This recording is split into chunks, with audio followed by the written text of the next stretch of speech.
Great work! Now we're ready to combine our custom shapes with some text layers to build the skills list. Add a new text layer to the canvas and enter a short bit of placeholder text. We're sticking with the Inter font, but feel free to choose something else.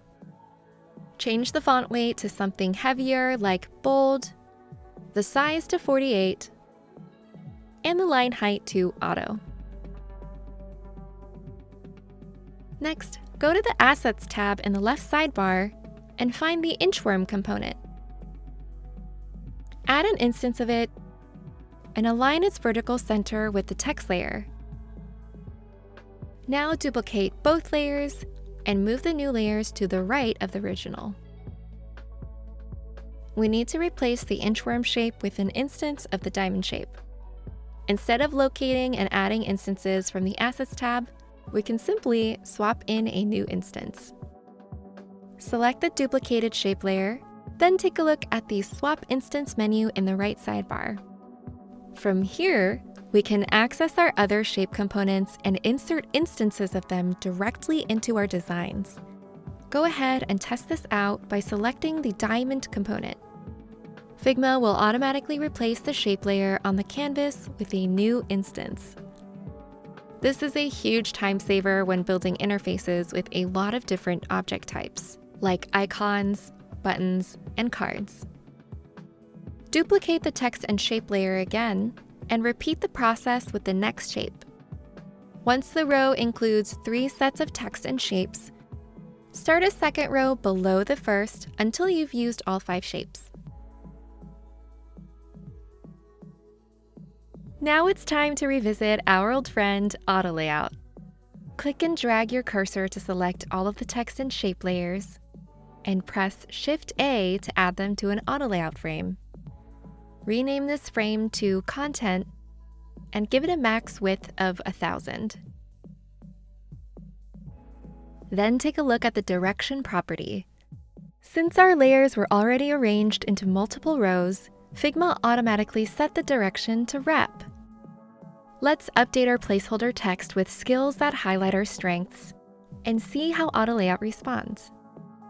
Since some text ended up being longer than the placeholders, a few objects got pushed to the next line to accommodate. Neat! Now that the direction is set to Wrap, the frame has both a horizontal and vertical gap property. Set both gaps to 8, and then set the padding to 0. Finally, set the alignment to Align Left. We want our shapes to be the same color as the text. Instead of changing each shape's fill individually, we can use selection colors to change them all at once. Like the name implies, selection colors displays all of the solid color or gradient fills used in your current selection. Use the field next to the gray color swatch to change the fill to black. Awesome! Now we just need to add this element to a container frame. Draw a new frame around the content frame and apply Auto Layout to it. Rename this frame to Skills List and remove the frame's fill. Make sure the height resizing is set to Hug Contents and the alignment is set to Center. Then change the horizontal padding to 24 and the vertical padding to 80. We'll wrap things up by turning the skills list into a main component and moving it to the Components page. Well done! We just created 5 custom shapes by merging basic shapes using boolean operations, editing the vector path of a rectangle, and changing the arc properties of an ellipse. We then combined our shapes with text layers and Auto Layout to build a responsive skills list element. We finished the lesson by turning the element into a main component and moving it to the Components page. Our individual portfolio elements are now complete.